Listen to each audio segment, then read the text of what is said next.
Now we have to get the audio going, so I'm ready to start the audio feed. All right? Okay. Okay. Okay, very good. So three, two, and one.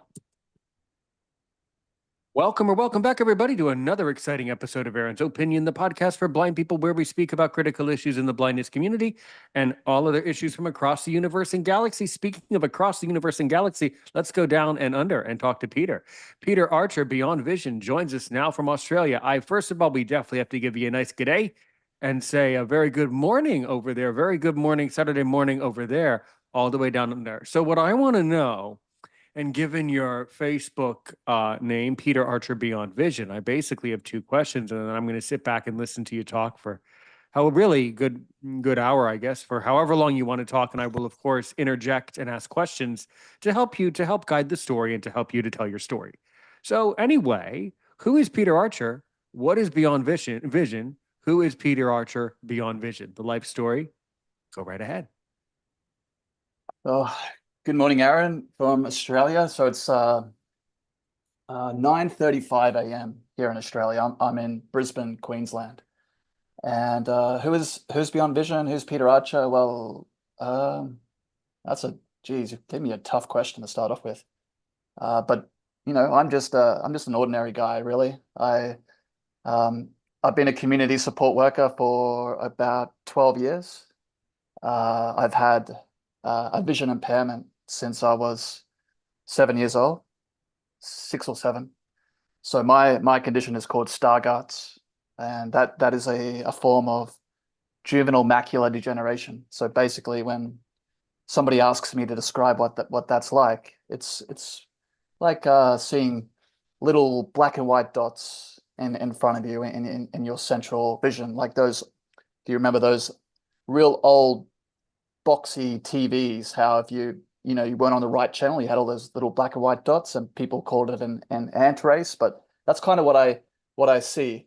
But beneath that, I can actually make out you know whatever I'm looking at. So if I'm looking at you, I can see that you've got glasses on. I can see that you've got dark hair. Uh, you know, is sporting a pretty cool beard there. It's looking pretty good. But I can't make out your eyes so much. Well, I have a magnifier on at the moment, so I can see it a bit better. But if we were face to face, I wouldn't be able to make out your eyes. If there was small writing in front of me, wouldn't be able to read that without a magnifier. So yeah, I first noticed that when I was about 6 or 7, but I've been thinking more recently that because I always say that I could read a book one day and then I couldn't read the next day. That doesn't really work like that. So I think it would have gradually been happening to the point where oh, okay, something's happening here. So I might have to go see a doctor or, you know, do something about this. And yeah, so that's pretty much how that came about. And I also have a bone condition called multiple exostosis, which is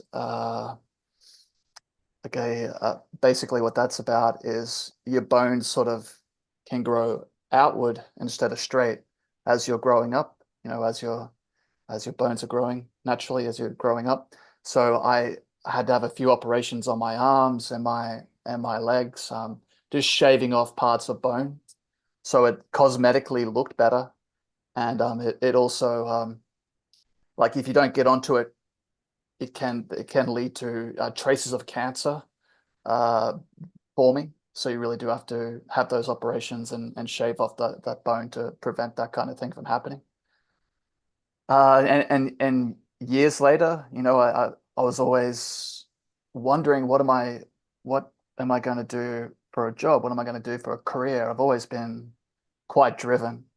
I mean, having a vision impairment, you might be able to relate to this yourself. Like when you initially get it, you at least I felt very angry and very confused. But if you are able to work your way through that confusion and anger and navigate your way through that, and say to yourself, there's still plenty of life worth living here. So what do I want to do? What do I want to do with my life? And it just kept coming back to me. I just want to support people in some way and support people that have gone through maybe similar things to myself, support people who have, just trying to live the best life they can, but for whatever reason, they're just having difficulties doing that.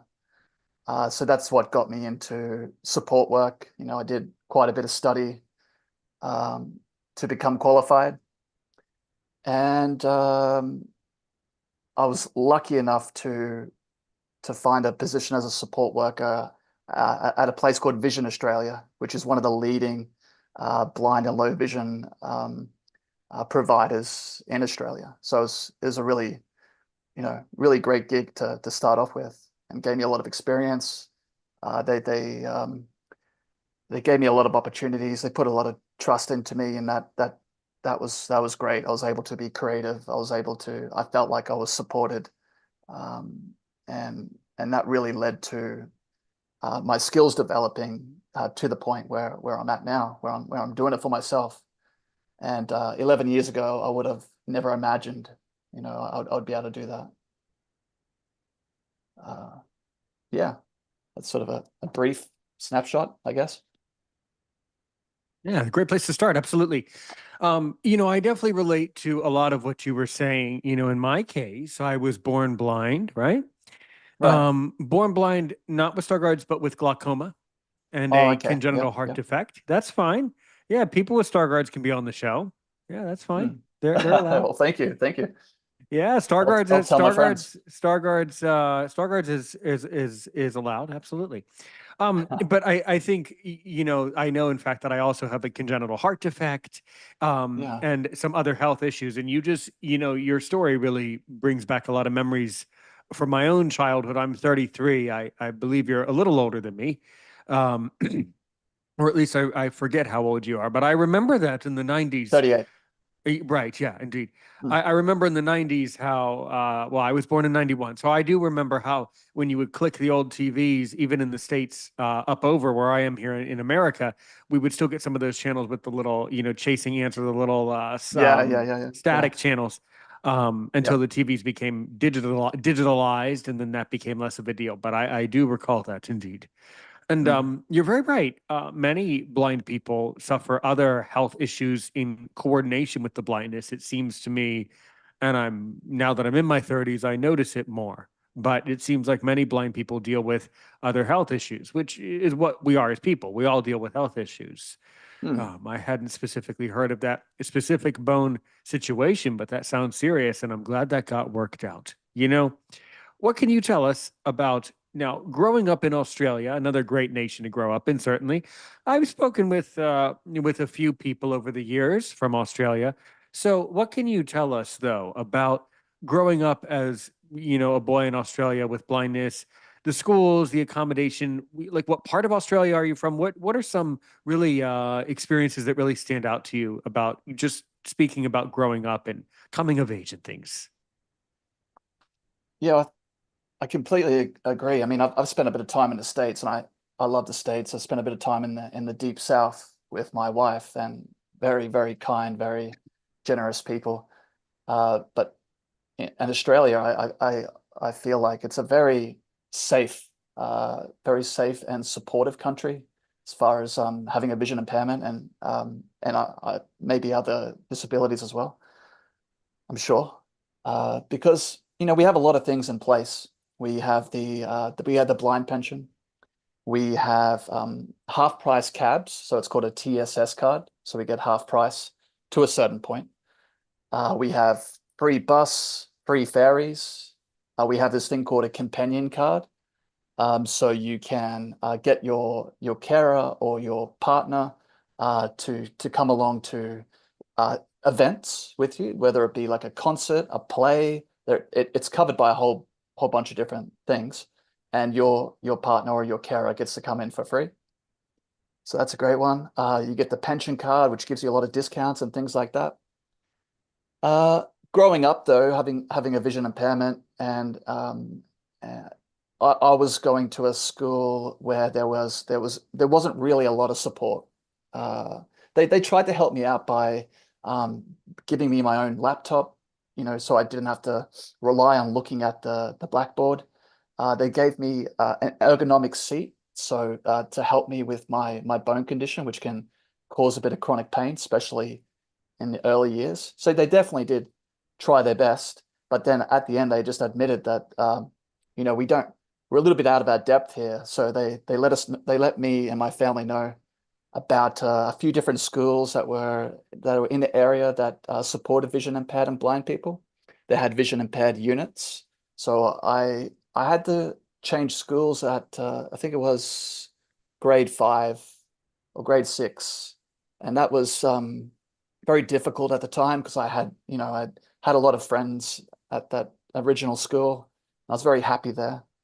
And when I made the move to the new school where there was more supports, that was really actually it was really interesting because I got to meet other vision impaired and blind people, and you know I got to see how they lived their lives and how they were coping with their condition.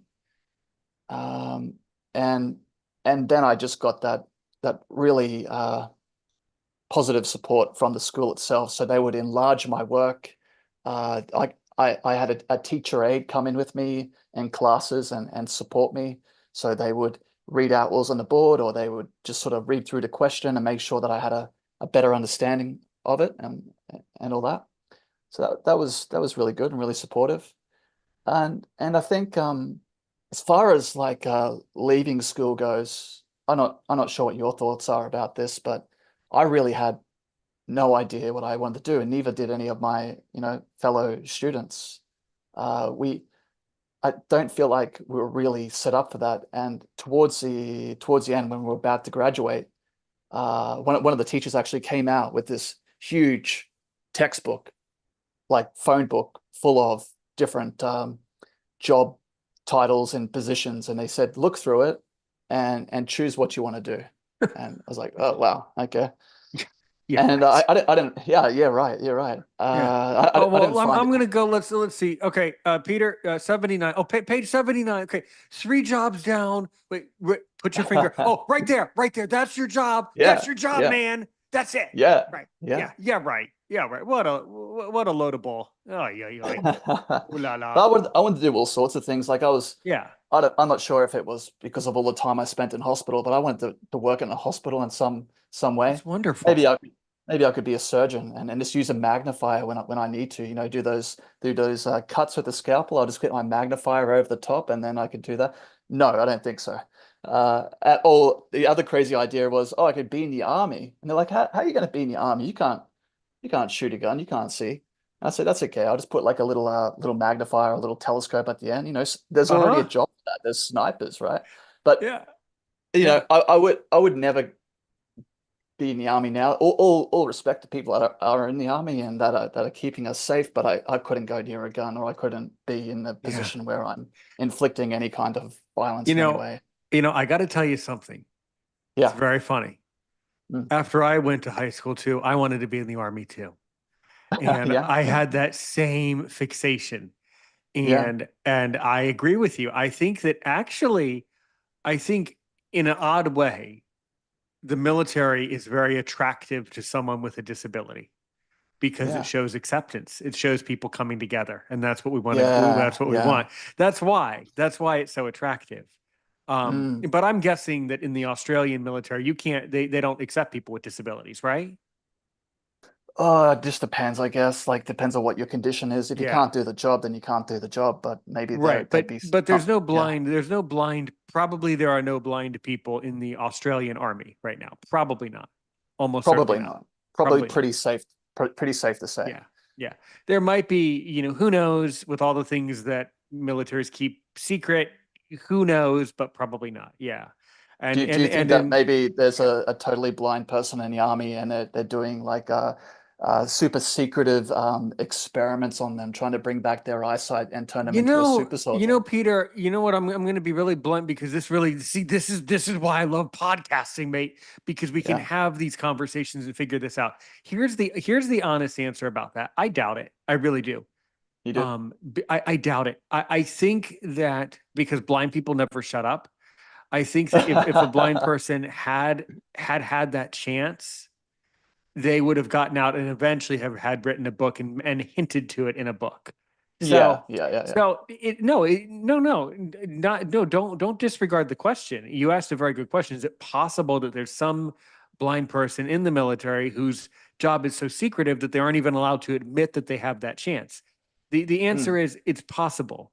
The reality yeah, is probably not, because at this point we probably would have heard about it through social media or yeah, something like yeah. that. But it wouldn't surprise me if I discovered that it did Mm, happen. Let me put it this way. But no, yeah. in the States, it's not even an option. Mm, Things have really changed in the States, and fewer people are wanting the military now. So it's yeah, yeah, that little side street is a very interesting one. yeah. But so okay, then the other thing that you mentioned that I want to draw out and kind of really, which really impresses me, is that you did want to work in a hospital. I tell you, Peter, I tell you, mate, I've spent so much time in hospital dealing with my glaucoma, my congenital heart defect. I've spent Mm, so much time in hospitals that now that I'm an adult who appreciates the work that doctors do, I have a lot of respect for great doctors. I truly do. As much as I yeah, yeah. like to complain about medicine and complain about doctors and complain about medical staff at various establishments, I will say that the doctors I have are stellar human beings who are utterly, Oh, utterly yeah, spectacular people. And for you're sure. very right. That's a great way to serve your country. If you can't be in the army, but you want to be a doctor or have some influence in society, medicine's the way to go. Absolutely, it Mm, can be. If it's for the right person, if you yeah, really want to yeah, do that, there are things that can be done. I'm sure that there are blind people who do get jobs within the medical field in doing certain work that is still making a contribution. yeah, Um, for sure, for I sure. mean, there have been blind doctors before, but they've done very specific things. I mean, I don't know who they are, but I know that it has happened. Mm. Absolutely. Um, May I yeah, ask, you may ask what all was your it? questions. Yeah. Yeah. Well, I'm fascinated about what that time was like for you when you were experiencing glaucoma and when you Right. were going into hospital with your Right. heart defect. Right. What was that time like for you? How old were you and Well, I don't know. How am I how did you supposed to navigate? remember? I was 3 months old. I was a baby. 3 months old, right? Okay. Right. Yeah. So I don't know. The Yeah. the answer is that I have no idea. It's a very compelling question. You know, it would have been great if I had bothered to remember what was it like. Which of course I don't remember being born, but when I was, I couldn't see. So that Mm, aids to the fact that I don't remember, though nobody remembers being born, or very, very few people do. mm, mm. And then the heart defect thing, well, I can tell you that I didn't eat. I was failing to thrive.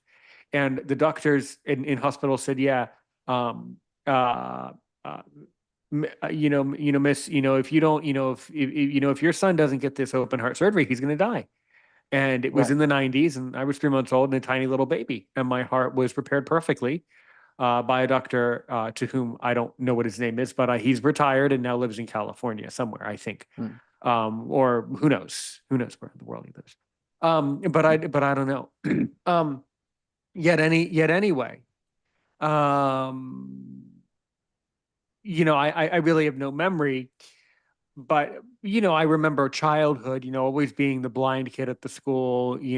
Always being different. And Mm, mm. the thing that we're going to lead into is, when I was a little boy, um, I didn't really notice certain discrimination. I didn't notice the bullying when you're a little boy. You don't notice, and then when you're a Yeah. teenager, you don't care.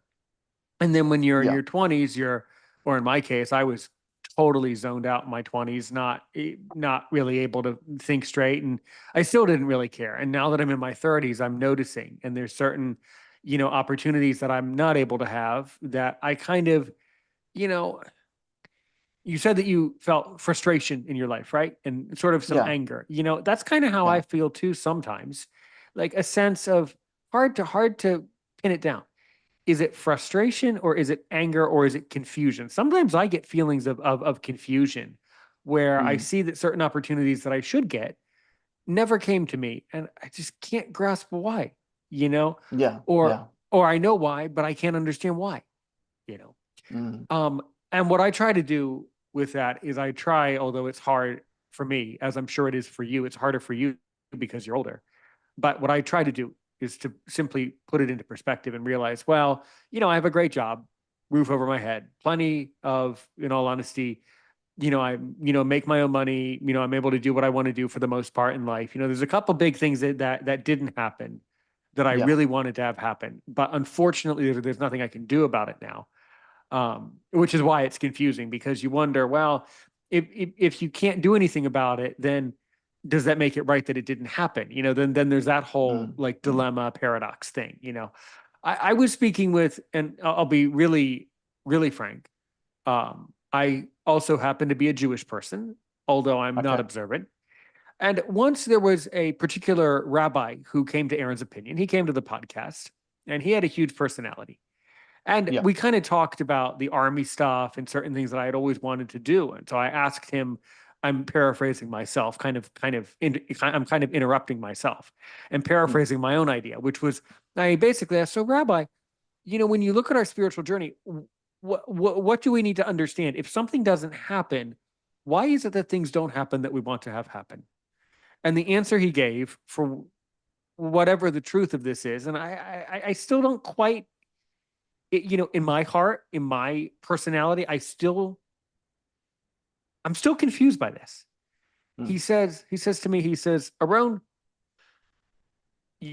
before you were born, before you incarnated, came into existence and were birthed, your soul had a specific path.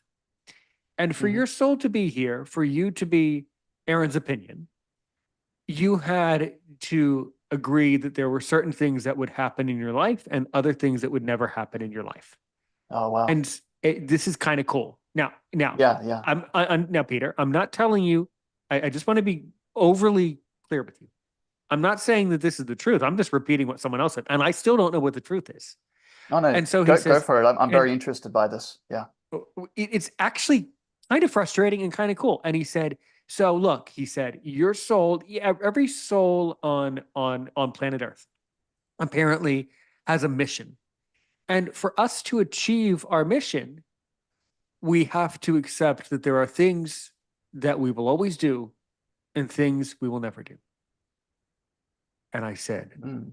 and I said, so you're saying that before I was born, I basically agreed that Aaron's opinion would want to be in the army and his parents would say no and he'd be angry for 12 years? And the answer was yes. So apparently, as boggling as this is, there are just certain things that will never happen. And for us Mm. to serve our mission, for us to, for our soul and spirit, for whatever you, to what you ever believe, Peter. But Mhm. apparently, our soul has a journey. And for us to embark upon the journey, we have to overcome obstacles. Oftentimes younger people, especially, but anyone would ask me, Aaron, why is life so hard? I say, so it is meaning. Because if life was easy, right? If we lived forever, if we didn't have to work hard, if the whole world revolved around the dollar, right? You have Yeah. Aussie Yeah. dollars, Australian dollars, I have US dollars. Mhm. But let's Mhm. say, if the world revolves around dollars, nobody had to work. If we lived forever, then our lives would be meaningless. So the fact that we have these days where these shitty days where we feel ooh la la, ugh, you know, those types of days, those days are important because those days are part of the picture of our soul. That's part of the path. Then Mhm.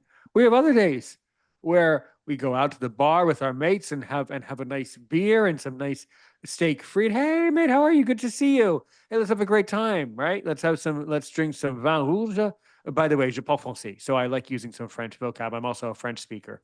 So, so then the happy days that we have in our lives are supposed to then so then that's also important because there's times where the soul goes through developments of happiness Mhm. supposedly. But then Mhm. I said, so but then the question that was in your mind, and I'm a pretty good mind reader as a podcast, so I kind of learned that trick.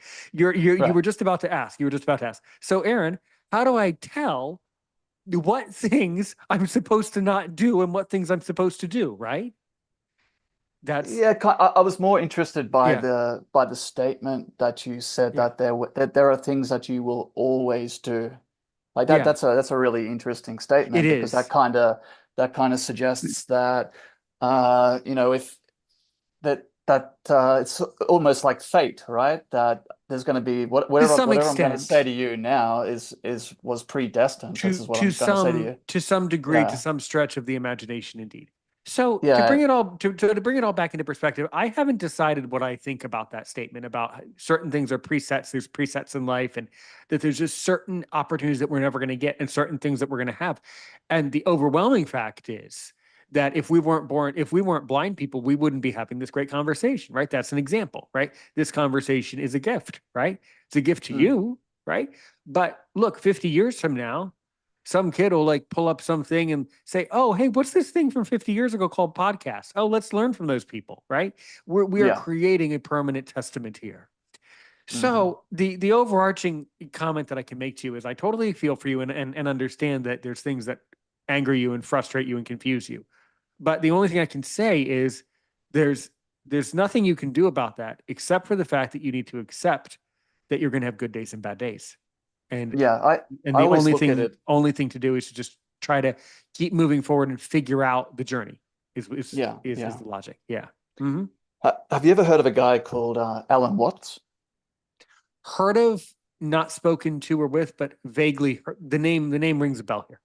Yeah, so he was a philosopher. He passed away some time ago, and he's got a lot of videos up on YouTube. And a lot of people that are trying, are going through these stages of self exploration, and if they're trying to, overcome depression or whatever uncomfortable feeling that they're going through, this is one of the names that pops up quite often. Alan Watts and another guy called Ram Dass. So they're both philosophers, both have a lot of interesting things to say. But the reason why I bring up Alan Watts is like what you were just saying before is he says our feelings and whatever we're experiencing at the time, everything is comes in ebbs and flows. So if you're feeling one thing right now, whatever it is, that feeling is only going to be momentary, and then another feeling is going to come after that, and another feeling is going to come after that.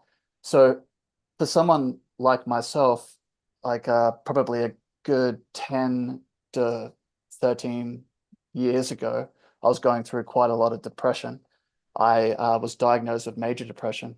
When I started thinking of this idea that how I'm feeling now is eventually this is a passing thing.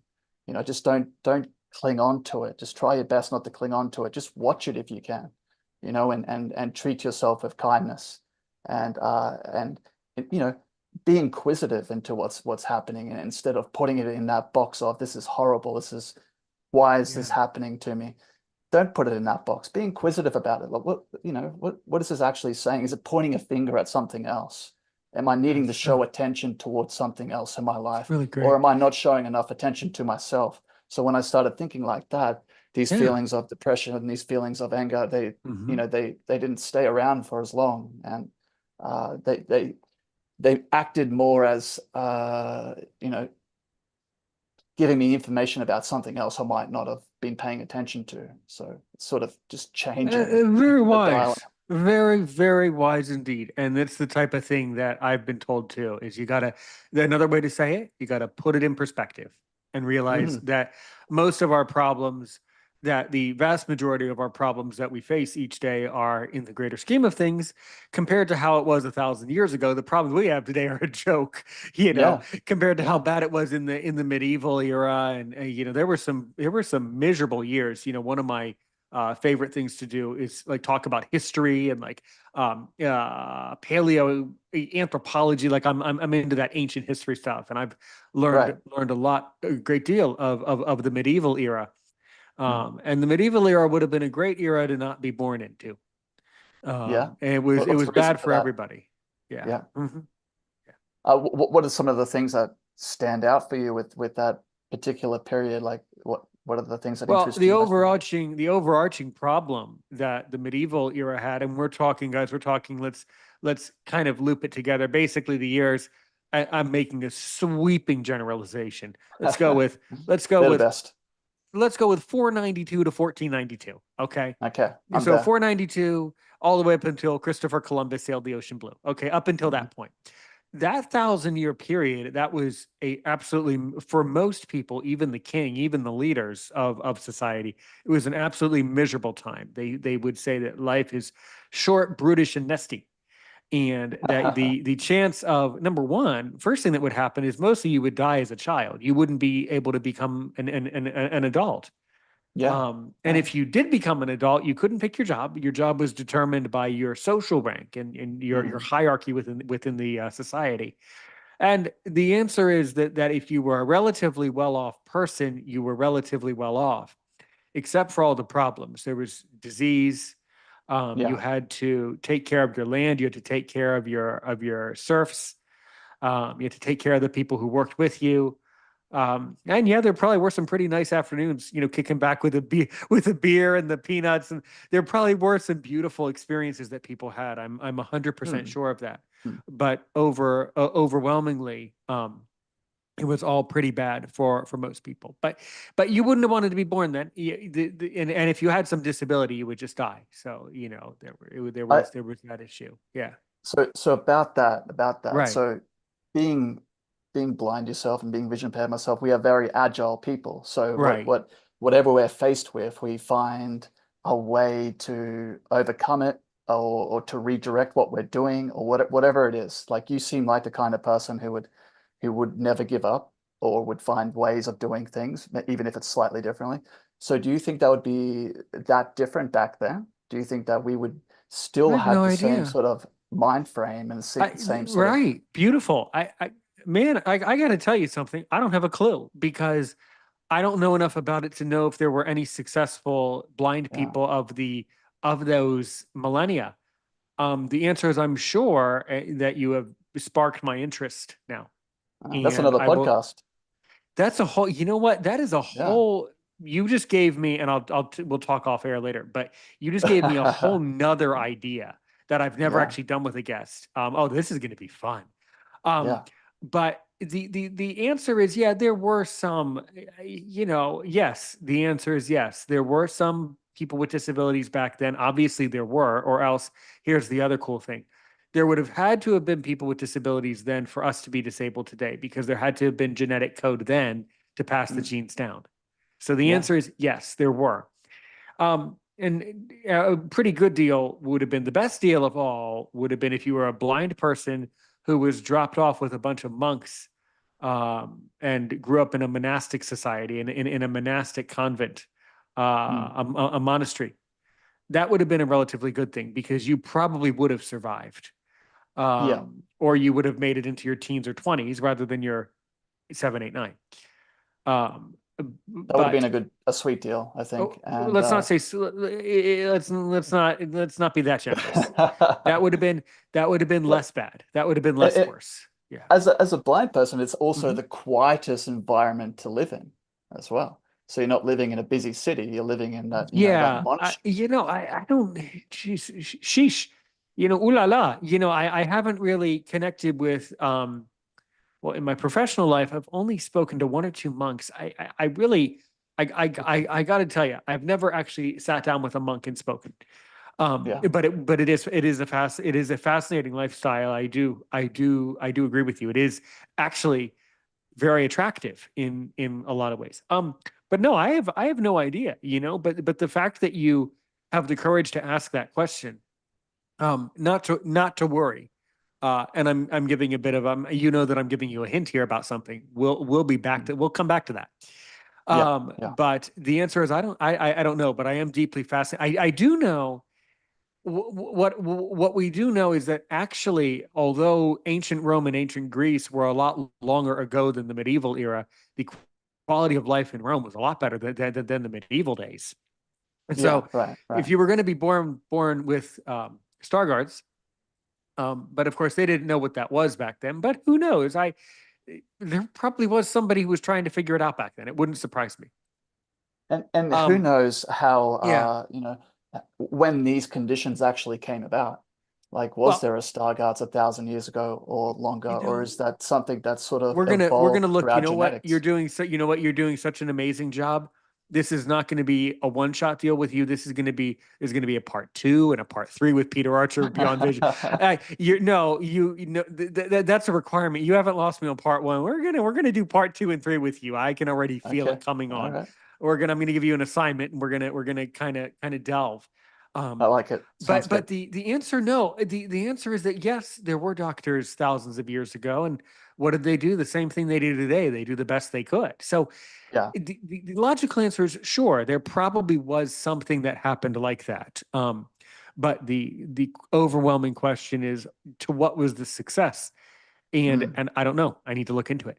The Hmm. answer is I'm sure that there was a doctor who pulled off a something of that generation.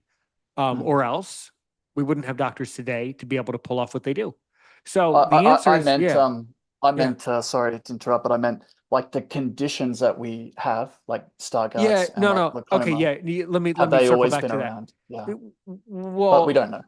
well, no, we do know. So Yeah. Stargard's it sounds like a person's name, right? It is. I think it's named after, yeah, the guy who found it, Well, I whenever that think was. I think I think we just answered that. So until that guy was Yeah. born, they didn't call it that. Yeah. It was just something that wasn't Right. documented or, Right. yeah. Well, let, let me delve. We'll do a research project. The answer is I don't actually know. No, Yeah. I'm serious. We're going to. The Okay. answer is I don't know. I do know that doctors have always been aware of blindness, someone Mm. whose eyes don't work. The Mm. question remains throughout most of history. um, what would have happened? Would they have tried to do something thousands of years ago? I Yeah. don't know. Yeah. Yeah. I do know that there were a lot of herbal remedies, and so if you were losing your vision, they probably had ideas on things that were good for your eyes, and they sort of knew about infection. Probably they noticed, oh, if the eye's infected, it hurts. It was a Mm. lot more based on like symptomatic rather And than yes. yeah, I've Go. also heard stories that there's a belief that if you're born blind or if you're blind later in life, it says something about your past life, like Mm-hmm. you may have, yeah, Mm-hmm. may have done something in a past life that that Here's needs redeeming in this here's particular here's life. the interesting thing about that. Yeah. Um, Let me ask a question that will dictate my next question. Yes or no, do you believe in past lives at all? Oh man, I go back and forth with Yeah, that me idea. too. Yeah. That's a good answer. I go back and forth too, you know. Yeah. Um, I'm kind of suspicious that it is true that we have past lives only because the universe is too beautiful for us to have one life. Mm. Um, but I don't know, actually. I'm not convinced about that one way or the other. Um, but who knows? Um, It's so hard to but tell. I mean, you have well, some. the problem is that I have is I don't remember my past lives. See, there are people Mm. who supposedly do remember, and they will get you convinced that they remember their past lives. Now, I don't know what the truth is because I don't remember. Yeah. So if I can't remember, then I can't answer. Then I can't create a correlation between those two things. I also, obviously, you understand, I don't want to start creating any misunderstanding about blindness that it's because of a past life that we're blind in this one. Oh, for Um, sure. And I eh, think, no, and the I know same, but you weren't saying that, but I'm just saying that no, we need to be aware that sometimes we have people in our audiences who are blissfully, unintentionally uninformed and might yeah, accidentally think that. So no, we aren't saying that. It's a yeah, deeply compelling thought, though. It's a very deeply compelling thought. yeah. And there would be some people who would explore that idea and they might go and, they might hear our podcast and they might say, okay, I'm going to go find someone who says that they can get in touch with or find out about past lives. And then they go down a whole track that we don't necessarily, we don't want them to have to go down there. We're just talking about different Right. ideas and Although we're just, although people in the audience, you guys can go down the track if you want. oh, for sure. Yeah. let's not stop them if they don't discourage. Let's let them go down the track if they want. Yeah. But no, I don't know, but what this all circles back to is, that what I am sure of is that we live in a very troubling world right now. Now, you and I, as we should humbly say, are relatively lucky people in the greater scheme of things. Like I was saying before, we weren't born in the medieval era. I Mm. was born in the United States. You were born in Australia, right? Yes, Right. yes. So we were relatively well off to begin with, right? Well, that's kind of a strange thing when you intellectualize that and kind of eat that Yeah, most let's roll because the most dice. because most of the world, when you stop Mm, and think about it, most of the world is not born in a good place. mm. Why? Because most of the world is not very good. So what's that about? Right? Why do we have to have most of the world be bad where us two guys get to be born good? Right? What's the point there? I don't know. It's kind of a strange thing. But Well, you're yeah. sort of suggesting that that things have to be fair. And when were we ever told that any of this was going to be fair? I mean, that's an idea I've been playing around with recently. Yeah. Yeah, Because absolutely. once you start thinking about how things should have been fair, and this is what should have happened for me, I mean, then you're talking about it's like a sense of entitlement, and Right. then that's also connecting quite closely to the ego, and we it's important not to try to attach ourselves too much to our ego because no one likes someone Hmm. who's walking around going, I'm the man, I can do this, I can do that. But just the idea that uh, if this is not meant to be fair, like if our existence is not meant to be fair and the world's not meant to be fair, then what does that say Right. Yeah. about the design of things and about the whoever it was that was the designer, the creator? I mean, It's to me, deeply compelling, incredibly yeah, compelling. No, and yeah, I never thought that it was supposed to be. I didn't mean to convey that it should be fair. I just yeah. was saying that it's interesting. I think I might have thought it the right way, but maybe I said it the wrong way. I think what I Mm. meant to say was it's interesting how okay. Oh, I know what. Okay, I reversed the words. My brain thought of the words and they came out of my mouth in the wrong order. Okay, what I meant was it Okay. is interesting how unfair the world is what I meant to Yeah, say. Right. yeah. And I Yeah. wasn't having a go at you or anything. I was No, no, just like no, no. Maybe I raising. did. Maybe I thought that I said that, and then I say sometimes my crazy mind does that, where we when I think one thing, and then by the time the words get down to my mouth part, it's like it translates it to something, because I'm a Yeah, yeah, yeah, bilingual guy, so my brain is kind of all yeah, over the place anyway. yeah. Uh, Okay. you know, of course, my brain was always kind of all over the place before I became bilingual. So, but no, it's all compelling and all important to think. Why Mm, why do we live in such an unfair society and an unfair world? But what's overwhelmingly obvious is that our world overall has many problems. So, mm, what's mm. overwhelmingly obvious is that we need to try to do better, and I try to do better, and I try to do better content and educate more and more people, and just try to help. As I say, one today and a million tomorrow, and hope Yeah. that little burst of energy is at very least the right thing to be doing, and I certainly hope that Mm. it is. You know, That's but it's a mhm, great concept. I mean, I really like that because sometimes like it happens to me when I'm thinking about global warming and things like that, and mhm, like how can we turn things around and it's that idea that if you do your part, then that's all you need to do, and the next person does their part, whatever. And when we're talking about trying to be the best person that we can, then by doing your part every day, you're just trying to be nice to people. You're just trying to take a moment before you say anything, just in case. You're watching your tone of voice, you're watching what you're going mhm, to say to this person, and that's your part done. I right, like that idea. yeah. Yeah. So after all this frustration, so okay, so you after we got out of the philosophy classroom for a second, that was a wonderful jaunt down philosophy, and we will definitely revisit that in part two and part three with you. But so then, okay, you decided to be a support worker. Now, Yes. in America, this is not really a thing. Okay. So these cards that you say that you can have, for a companion card and 50% off in the cabs, that's unheard of in the United States. So why don't you walk through the ins and outs of Australian society, right? So what, how do those programs work, and how are they paid for one thing, because it seems very expensive. And for another, so what is support, and what do support workers actually do? And you say that you had to have some qualification to be Mm. a support worker. So really, really delve down that path.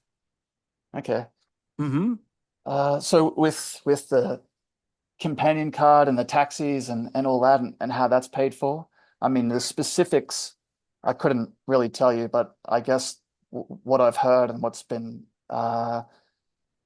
what people have tried to explain to me is with the cabs, for instance. So um, you're paying half, and then the cab driver's manager will then pay the other half, and they might get their money a little bit later. So they might get it in a couple of weeks' time or something like that. It's a bit different for if you're just going to pay the full fare straight away. So that as far as like the blind pension and things like that go, I think that comes out of taxpayers' money. So a certain amount Mm-hmm. of taxpayers' money goes towards all the different pensions. So we have, we've got the disability pension, but there's also a couple of other pensions you can apply for if you need to. And yeah, that all comes out of taxpayers' money. Well, your second question was what qualifications or what I had to do to become a support worker and what a support worker was. Is that right? Correct. Yeah. Uh, so I I got a couple of different qualifications. I had to get what was called a Certificate 3 in Community Services and a Diploma in Youth. And those qualifications just give you an idea of how human services works in general. And it also talks a lot about different techniques and styles of practice that works best when supporting people. And that all took me about 5 or 6 years to get. I tried to get a degree in social work after that, but halfway through my social work degree is when I got my job at Vision Australia. So I decided to go with that. And I did a couple of other things like the Lifeline. We have a place in Australia called Lifeline. Basically, what that is, it's a crisis number that you can call if you're feeling depressed, if you're feeling like you might harm yourself or whatnot. You call this number, and they're all trained counselors, and they'll talk to you, and they'll help support you, and they have a big database full of different services that they can refer you to. And they also have the ability, like if they really think that you're in danger, that they've got a number on like a button on their phone that goes straight to the ambulance or the police department, and then the whole conversation is then recorded. So I did some training there, and I learned how to be a crisis call counselor, which taught me a lot of techniques like paraphrasing and taught me about empathy and unconditional positive regard and all those things that work so well when you're trying to support someone. And a support worker basically is just somebody that helps a person that usually has a disability of some sort.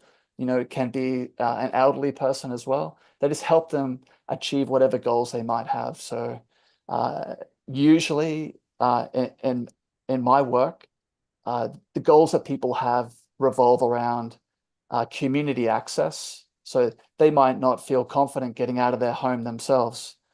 So I'll support them to go out. We'll go to maybe a cafe or an event of some sort, or we'll catch up with a group of people.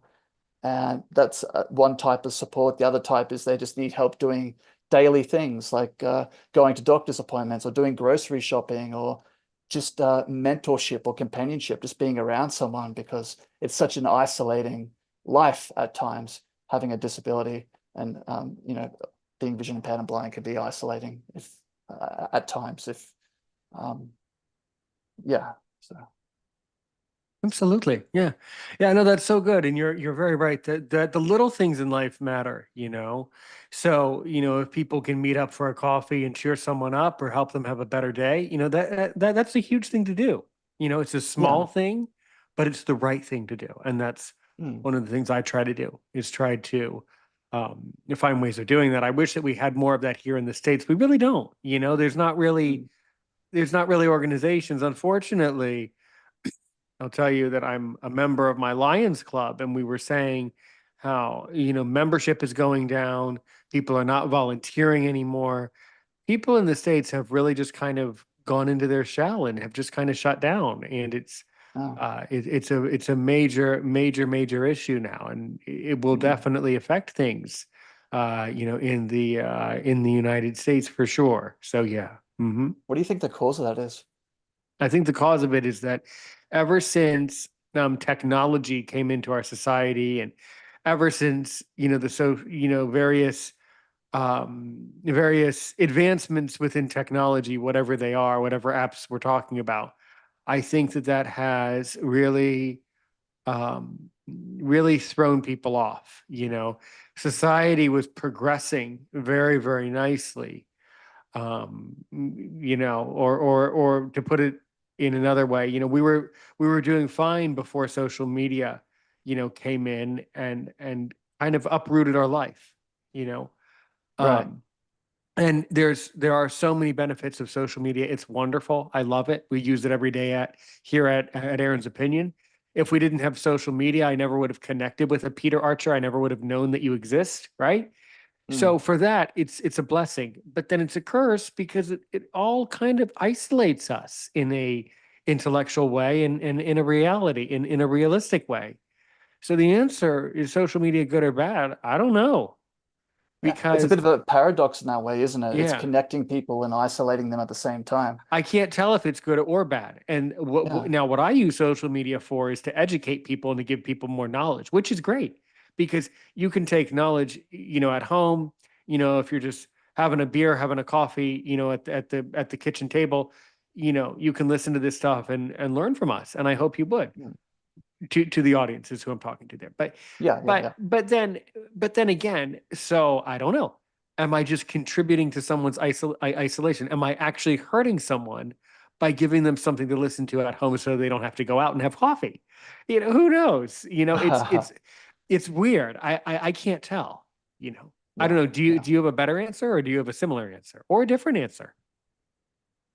Oh, I I think we're going to look back at this time and say to ourselves that we should have put some boundaries up or some parameters around the use of social media and technology. Like you said, there's definitely a place for it, and it really has helped with a lot of different things.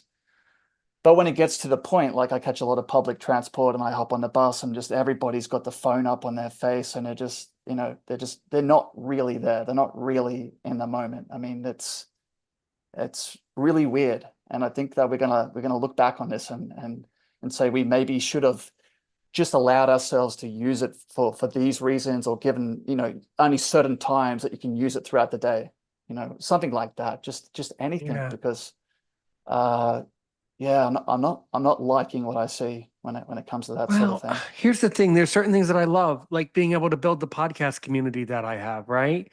I Mm. wouldn't have been able to build this for you and everyone else if we didn't have Yeah, the social media software. yeah, So that part I love, yeah, but you're right. So I don't know. Who knows? It's a yeah. very It confusing thing. good and I bad think the again. other Yeah. I think the other thing that started to become a fascination, and certainly with the advent of WhatsApp, it became even more noticeable, is that you can have relationships and friendships with people all over the world now, you Yeah, know?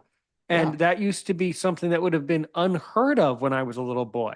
Mm. When I was a little boy in the 90s, we do have some relatives who lived overseas at one point, or we've had some contact, but in the 90s, you would hear from them once a year, or they would call Yeah, once a yeah. year, and it would be a big deal. Oh, so and so called. Oh my God, really? And people would want to know, and it would be a big deal. It was a big deal in the United States, and it was a big deal when Skype came out in like the early 2000s. I want Mm. to say 2003, something around there. And that was a huge deal for people. So Yeah, yeah. yeah. Very exciting. Yeah. So I think that's part of the problem is that we've figured out that if you're American, if you're in the States and it's the middle of the night and you want to go bother somebody or tell someone a joke and all your friends are asleep, well, go call Peter. He's in Australia. He's wide awake. Go bother him, you know? And I think that started to fixate people. And then when WhatsApp came around, you can build community through that software and get people to call you from all over the world. So I think people kind of got addicted to that. I think people got their adrenaline Yeah, they got their dopamine from yeah, that experience. Is it good or bad? The answer is it's good if you use it for good reasons, and yeah, it's bad yeah. because we're all a little bit too isolated from time to time. But And so yeah, it can take away from important times in your life. Like before I started my business, I never looked on, I wasn't a Facebook person. I never did any social media or anything like that. But right.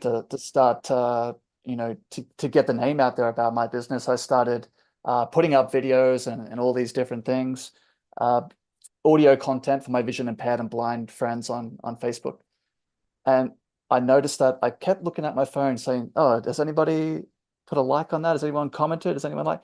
And it was taking away from my family time. Like I have a 3.5-year-old son, and Oh, these are the congratulations. So thank good. you. And these are the most, enjoyable times. Like he's walking and talking and getting into everything and playing, and he's starting to be more independent. And you don't want to be sitting on your phone, you know, uh, looking for likes and for comments like that. And it doesn't even really, it doesn't, uh, yeah, it's not as important is what I'm trying to say. No, no, it's not. It's not. Our life itself is more important. Although Mm, I do think there's something to be said for people like us who use social media the right way and try to help people. So mm. there's some good in that. Yeah, There's yeah, there's for some sure. right in that. But Yeah. intellectually, you're right. Our lives are more important than us doing right by social media to some great extent of the imagination. Yeah. So why did you talk a little bit more about your business? You say you have a business that you've promoted. So what is your business? So it's called Beyond Vision, Community Access and Support, but I just call it Beyond Vision. And I'm based in Brisbane, Queensland, Australia. And I do a couple of different things within my business. So as we were talking about before, I do the individual support. So whatever that particular person needs assistance with in their lives, or if they want to get out in the community or go to an event or be a part of an activity, I'll research all that. I'll run ideas past the person I'm supporting. I'll try to build a rapport with that person and just so I can kind of know what they're interested in for anything that comes up in the future.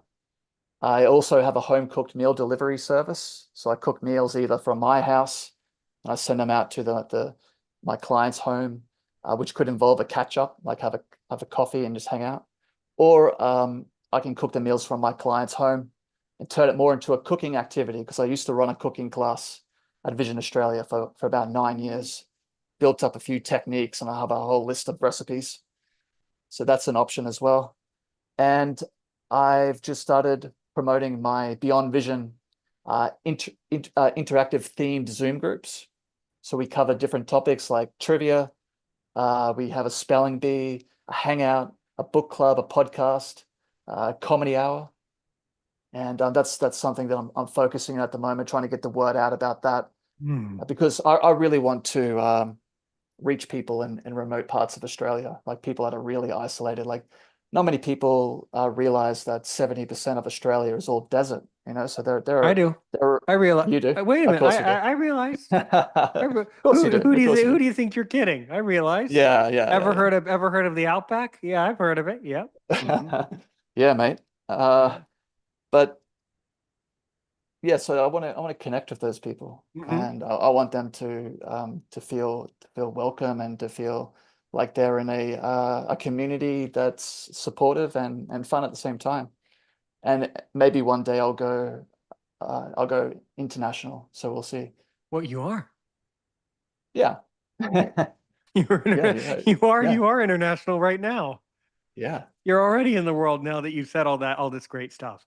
So what can you tell me about your podcast? I can't believe you didn't mention it. We got to make sure Oh, you're because we got to make sure that Aaron's opinion listeners tune in and download your podcast. We're going to make sure that happens. Tell us. it's not my podcast. It's we choose a podcast to listen to together. So we could Ah, choose Aaron's opinion.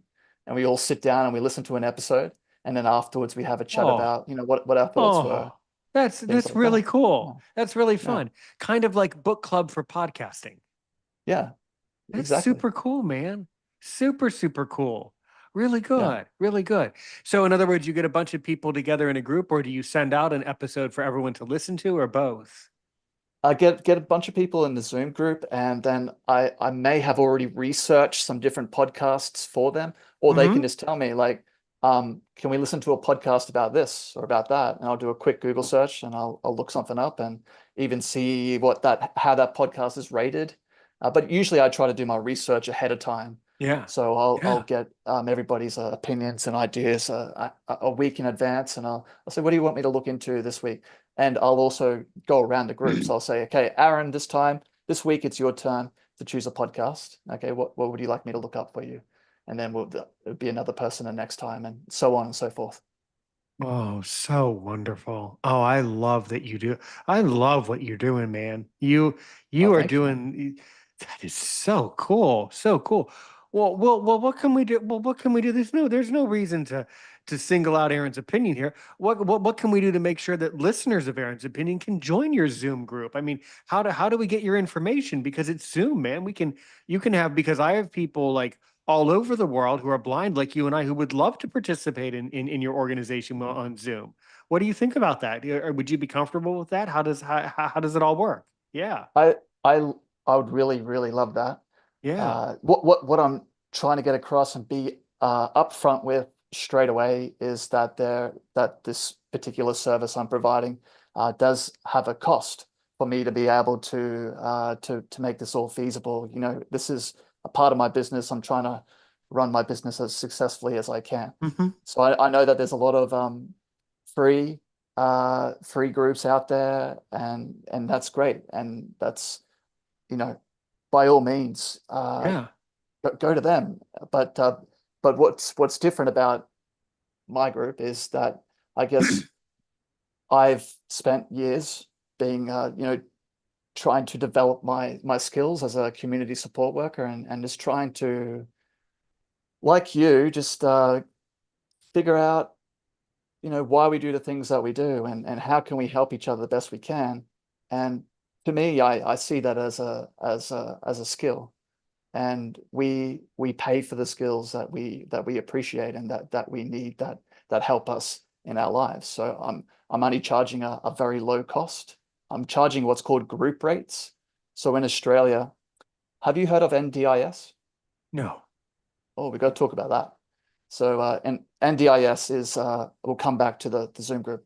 NDIS is funding that people with disabilities get in Australia. So again, it comes out of the taxpayer's pocket, and each person gets a different amount of funding for whatever services they need. So people can use their funding on Zoom groups like what I'm facilitating, and they don't have to use their own money. But it wouldn't be the case for people in America, so you'd be paying out of your own pocket. And the group rates are as follows. So if they're 2 hour groups, if there's 4 participants, it's $15 an hour. If there's 3 participants, it's $20 an hour. If there's 2 participants, $30 an hour. And if you want to do an individual Zoom group with me, it's $60 an hour. Hmm. And you can get in contact with me by emailing me at Peter_Archer, ARCHER _ Vision, BEYOND at outlook.com. Or you can contact me on Facebook. My handle is Peter Archer Beyond Vision, one word. And we would make it work for you guys. So we would make it work with the time zones. I would try to involve a couple of the participants that I'm already supporting here in Australia, so to give you a chance to talk to someone from across the globe, and of course somebody who has a lived experience of disability, and someone who is kind and just wants to make friends and have the best time that they can, which will make for an enjoyable time, I'm sure. Right, absolutely.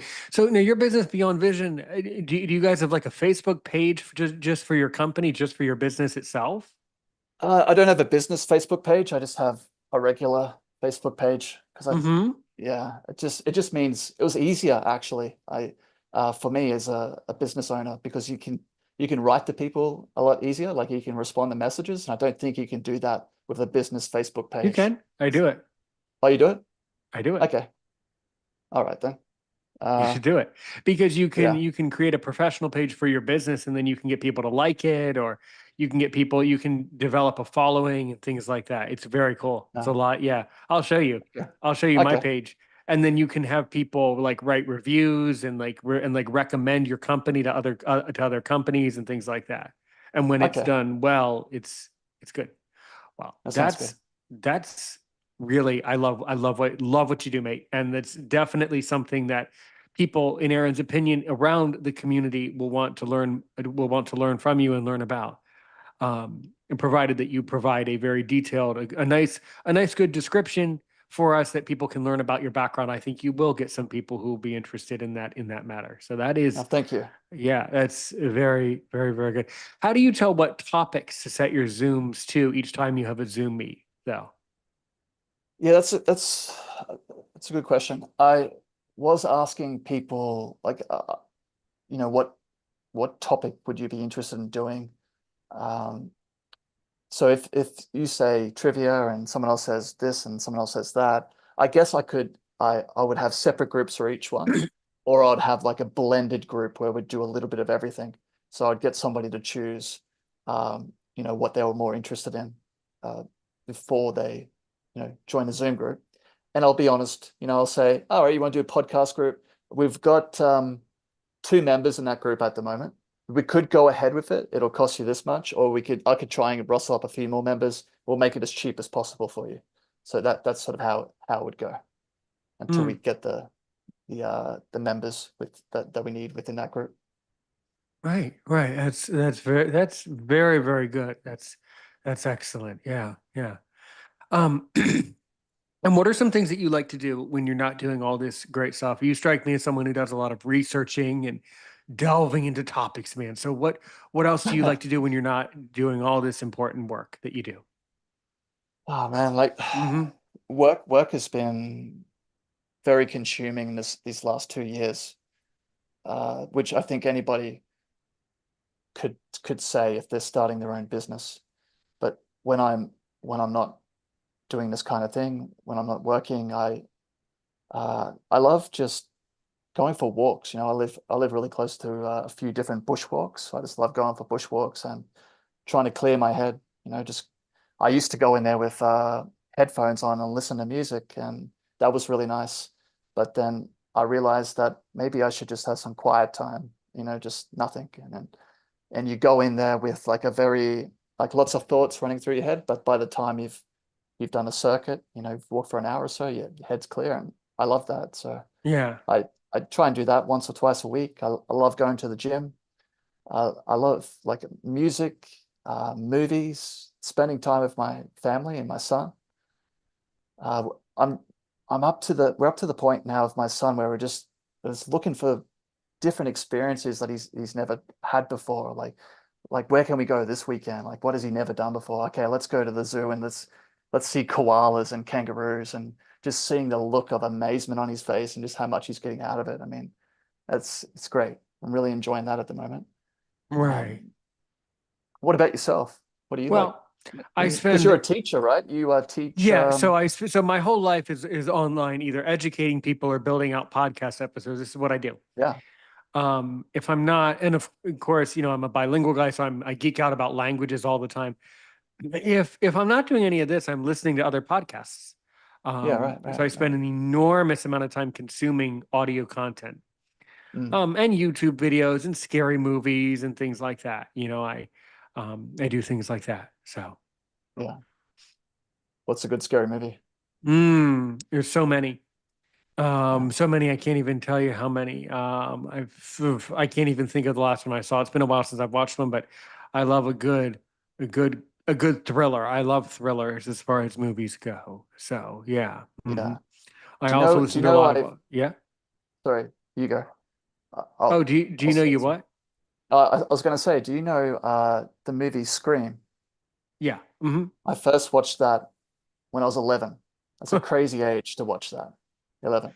And there's another horror movie called The Leprechaun. Have you heard of that one? Uh, Vaguely, yeah. Yeah, real corny sort of 90s movie, but pretty scary for the time. Again, Yeah. around that 11 age. Uh, yeah, Mhm. should not have been watching those types of movies at 11. Probably not. Probably not. When did you get into them? When did you get into horror movies? Well, I really got into it a little bit. I mean, when I got into like watching scary stuff on YouTube and then like watching all the weird, creepy videos. I also like paranormal videos and like Oh yeah, mysterious yep, yep, videos and missing yep, 411 and that whole all these mysteries. yeah, But yeah. those are the types of things that I really love to solve. And we have someone here in the Aaron's Opinion family who's a big expert on the 411. He's already been on the show. What is the He's had a 411? I've never heard of it. Sure. 411 is like all the people who disappear at weird places around the world and they're Ah, never yeah, found yeah, and all the yeah. disappearances. So that's a whole nother study. Mm, yeah. We had an Australian Prime Minister who completely disappeared. He was out swimming somewhere, might have been in Western Australia or something like that. I think his name was Harold Holt, maybe someone Holt, maybe, and just completely disappeared. They didn't find a trace of his body or anything. His Mm-hmm. clothes weren't on the shore or anything like that. Just vanished. Mm-hmm. And yeah, just blows your mind how that Yeah. kind of thing can happen. So I'm into those mysteries and things like that. And I do a lot with my community, Hmm. a lot with Nice. my Well, Lions Club and things like that. So that's kind of how I spend my time. But mostly I spend time teaching. And then if I'm not teaching, I'm probably trying to help someone get into podcasting, get into the art form of podcasting and really yeah, have a great yeah, conversation. So this is what I love to do. yeah. Yeah. Well, you have a great way of doing it, I you know. appreciate it. So yeah. Yeah. So I'm also sure, though, as we kind of wrap it up, walk to the end of the episode today, I got to Hmm. tell you, you did an incredible job, as I knew you Thank you. would. And Thank you. don't worry, this isn't your last time here. We're going to do a part two and three. We just have to set it up. No Um, problem. and probably those episodes might, in fact, will be shorter because we'll research one or two topics and kind of have a little bit more of a niche episode where we just do a little shorter episode where we just talk about that one thing for a few minutes. I think that would also be very, very, very interesting. Um, Sounds good. yeah, but so I'm sure you have questions about Aaron Richmond and Aaron's opinion. So really, to make me sweat, to see if I'm worth my salt as a podcaster, what do you really want to ask me? Oh, okay. As a podcaster or as Aaron, Either one, either or all because of the it's the above or same both. thing. Um, and I just find it absolutely fascinating and interesting just hearing these stories about how you've been supporting your community, how you've been supporting fellow vision impaired and blind people, just anyone in general, because what I love about podcasts the most, and I try to find podcasts that have this type of content, is when people are trying to be positive and promote, you know, be there for each other and promote their community and things like that. When I hear stories like that, I'm all in, and I really walk away from those podcasts feeling, absolutely full of energy and hope. So, can you maybe tell me a story about when you've supported somebody in your community? Are you speaking of a time where maybe I supported someone here in the Aaron's Opinion podcasting community or just in general in my community And where I yeah, in general, or in the Aaron in your podcast community, well, I whatever it like might to be. think, as far as the podcast goes, I like to think that, that all of these podcasts we're putting together, all of these episodes that we're putting together are going to help someone in the future. That's why Right. it's Yeah. helpful is because Yeah. we're having the conversation now, but years down the road, we'll be able to look back on it and appreciate it. So that's the help. Mm, mm. I do try to occasionally meet people where I live, wherever that might be. But that's a kind of few and far between. So I think most of my experience is online, you know. Hmm. Yeah. Okay. Yeah. I just want to also say to your listeners as well and anyone out there, um, when if you're having a difficult time in your life now, or you're facing any kind of challenges, or you just you know, life is just really hard at this point of time for you. I just want to let you know that you'll find a way through this time, and what works for me and it may work for you is just keep trying, just keep trying to be the best possible version of yourself, trying to do whatever you can to support others, trying to take try to take the focus off yourself a bit. I mean, in the nicest way, and just talk more to someone else and find out what's going on in their lives, and just keep trying, and things will eventually get better. And then after that, they'll get hard again, and then they'll get better again, and so on and so forth. So I hope that gives you a bit of hope for what's Really happening to nice. you and for you in your life. Or and my life, but everybody else around the world too, Yeah, who's tuning in. everyone. Yeah, yeah. So right. Peter Archer, you're forever welcome here in the Aaron's Opinion family. We will certainly be in touch. I think that is a absolutely, you did a stunning job, and that's a absolutely beautiful way to end not our last conversation, but only the first of, I promise, I can already tell, of many. And I can tell that you're going to be a great contributor and a great friend here in the Aaron's Opinion community, man. So good to Thanks, have mate. you on. So good to have you on the show. As we say, you already kind of mentioned it too. I usually say, how can they get in touch? And you already mentioned it. So I'll just say, click the link click the link in the description for more information about Peter Archer and Beyond Vision. We wish you a Thank, wonderful, wonderful day down under. And until next time, take care, everybody. We will be back soon. And so, how do I end an episode, Peter? What's my slogan that I say? Go for it. help one person today and help a million tomorrow. So, for those of you who are still watching on YouTube, thank you so much. Yeah, you got it. I got it. You got it. Like the video, comment below, and tickle the bell Phew. notification. You, boy, that was exciting. I didn't realize how much anxiety that could give a guest just to get the slogan Oh. right. Sheesh. Good thing I'm not important. No, I knew it. I knew it. I was just acting, I'm an actor, and yeah. Well, good. Like the video, comment below, tickle the bell notification to know when we go live next on YouTube. All right, everybody. All right, Peter, you have a wonderful day in Australia, and we will be in touch in just a few minutes later today or tomorrow at some point. Today, tomorrow, I don't know exactly when, and it's hard for me to keep track with the zone gap. So just Yeah, yeah. stay alert for the next message, and we'll talk tomorrow, talk soon, and talk anytime. And I'll No get worries, you mate. over on the WhatsApp and all that, and have a wonderful day. We will be back Sounds good. soon. All right, and I'll end it Thanks, on man. this one. So thanks so much. Take care, everybody. Help one person today.